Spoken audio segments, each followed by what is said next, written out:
rhyme, drag them to dungeon window, whisper one truth, body the floor, or the roof, ammo with an masculine gunshot shooting, non-stop, hammer, hot, cloud, man, shots, man, a lot, keep cannon, hot, cannon, I see, span, a vibe, peace, press, cannon, got peace, pass, last man, standing, gun, speed.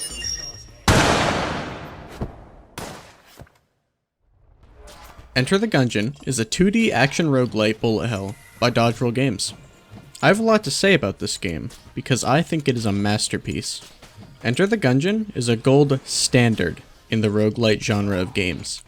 There are very few things that this game does wrong. Getting started in Gungeon is no simple challenge, and it will take the average player quite a while to even beat the first floor. The fundamentals of Gungeon are easy to understand, but challenging when put into motion. Got it. You just stood there. I thought I did the reload in time, but I didn't. Gungeon is not a complex game. It has very few controls and mechanics to learn, and most of the challenge comes from learning enemy bullet patterns and enemy movement. Gungeon is challenging, yet fair, and as long as the player perseveres, they will get better. Nope. I don't want to, actually. Alright. Use it. Oh my god. You can use your decoy. Oh. You can finish him with the camera. Yep. Pro Okay. gaming move. The game has a way of rewarding skilled play, but also having safety nets for new players. For example, there are many items you can find in the Gungeon, and some of these are one-time pickups. The game is very generous with these, and it's very common to find extra hearts, ammo, and keys to keep exploring the floor, but at the same time, even greater rewards are offered for skilled play. If you don't take hits for a couple of rooms, your likeliness of item drops on a room being cleared goes up. And let's say you manage to beat a boss without getting hit, you'll receive an item that gives you another heart container. That makes it easier to get to higher floors. Enter the Gungeon is balanced mostly around avoiding hits. You can take the game as slow as you want and there's no punishment for it. So while it can be challenging, it's still on the lighter end of difficulty in the roguelite genre. On the higher end of skilled gameplay, players can get very consistent. Gungeon has RNG mechanics, but they are tamer in comparison to a game like The Binding of Isaac. There are very few items I would consider unbalanced, and on most runs you will find plenty of weapons, keys, and ammo to keep the run alive. Let me talk a little bit about the structure of the Gungeon. The Gungeon has 5 main floors, and some other floors that I won't go into detail on. The floors progressively get harder, and the goal is to make it farther every time. This is made easier by the system in which you unlock new items that appear in the Gungeon. Whether it's in chests or in the shop, you get currency to unlock new items by beating bosses. Even if you only beat one boss every run, you will still get credits. On every main floor, there's a shop and 2 chests, one containing an active passive item, and the second containing a gun. Chests come in 6 tiers: brown, blue, green, red, black, and rainbow.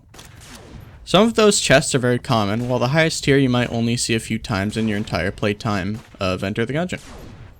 To actually beat the game, you need to collect items from certain floors and bring them to the final floor. You could do these all in one run, or however many it takes. Enter the Gungeon never takes itself too seriously, and the game is full of puns, quirky dialogue, and funny guns.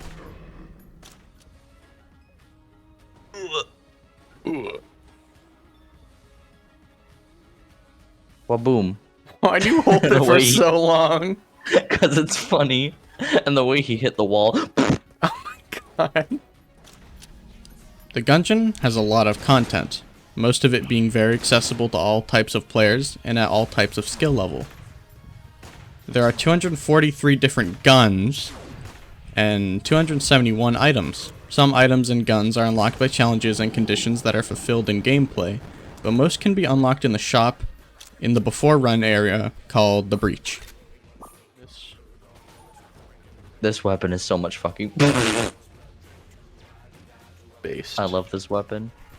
Going into the end game of Enter the Gungeon, there are difficult bosses, harder floors, and more risk for reward. After 300 hours, I still find some of the bosses and the floors difficult. Here are some things you can expect to find in the Gungeon. Guns, lasers, jetpacks, Dogs. Twins. Frog. Frog with soda. Overrated guns. Underrated guns. Sacrificial practices.